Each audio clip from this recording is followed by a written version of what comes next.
Assalamualaikum warahmatullahi wabarakatuh. Baiklah, pada kesempatan kali ini kita akan membahas tentang hukum Newton. Tahukah kamu siapakah pencetus dari hukum Newton? Hukum Newton pertama kali ditemukan pada tahun 1665 oleh fisikawan kebangsaan Inggris yang bernama Isaac Newton. Sebelum memahami lanjut tentang hukum Newton, kita perlu mengetahui pengertian dari hukum Newton. Hukum Newton adalah hukum yang menggambarkan antara gaya yang bekerja pada benda dan gerak yang disebabkannya.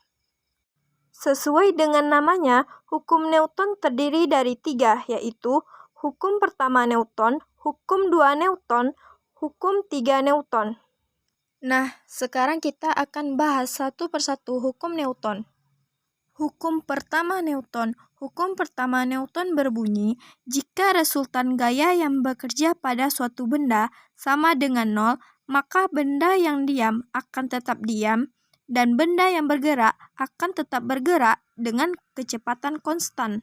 Hukum pertama Newton dikenal juga dengan hukum kelembaman atau inersia.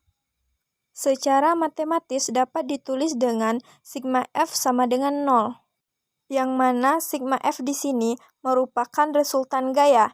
Jadi, pada hukum pertama Newton, resultan gayanya sama dengan 0. Maka, terdapat 2 kemungkinan, yaitu kemungkinan pertama, benda akan tetap diam. Kemungkinan kedua, benda akan bergerak dengan kecepatan konstan. Contoh dari hukum 1 Newton yaitu, saat kita duduk dalam mobil yang awalnya diam, namun secara tiba-tiba pengemudi mobil menekan gas sehingga mobil tiba-tiba bergerak, maka yang terjadi adalah tubuh kita akan terdorong ke belakang. Hal ini disebabkan oleh kita berusaha untuk mempertahankan posisi semula tubuh kita. Selanjutnya, hukum 2 Newton. Hukum 2 Newton berbunyi, percepatan dari suatu benda akan sebanding dengan jumlah gaya atau resultan gaya yang bekerja pada benda dan berbanding terbalik dengan masanya. Perhatikan ilustrasi contoh hukum 2 Newton ini. Pada ilustrasi ini, terdapat 2 buah mobil yang memiliki massa berbeda, yang mana massa mobil yang berwarna hijau lebih kecil dari mobil yang berwarna merah. Ketika kita ingin mendorong kedua mobil tersebut dengan menggunakan gaya yang sama besar, maka mobil hijau akan berpindah lebih cepat dari mobil merah.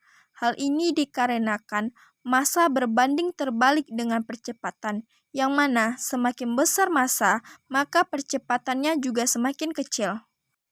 Berbeda dengan hukum 1 Newton yang resultan gayanya sama dengan 0, pada hukum 2 Newton, resultan gayanya tidak sama dengan 0, maka secara sistematis, hukum 2 Newton dinyatakan dengan sigma F sama dengan M dikali A.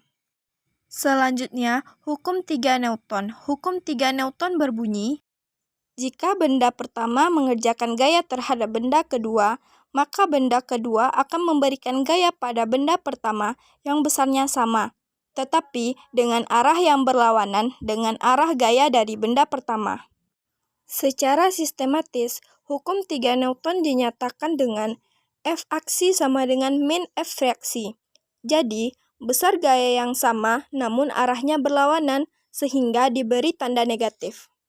Salah satu contoh penerapan hukum 3 Newton dalam kehidupan sehari-hari adalah ketika kita memberikan sebuah aksi dengan memukul meja, maka meja akan memberikan gaya yang sama besar berupa reaksi ke tangan kita.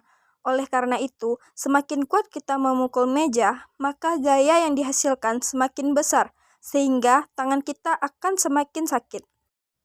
Wah, ternyata hukum Newton itu sering berlaku ya di kehidupan kita sehari-hari, namun kita terkadang tidak sadar bahwa dalam kehidupan sehari-hari kita terdapat banyak penerapan dari hukum-hukum Newton.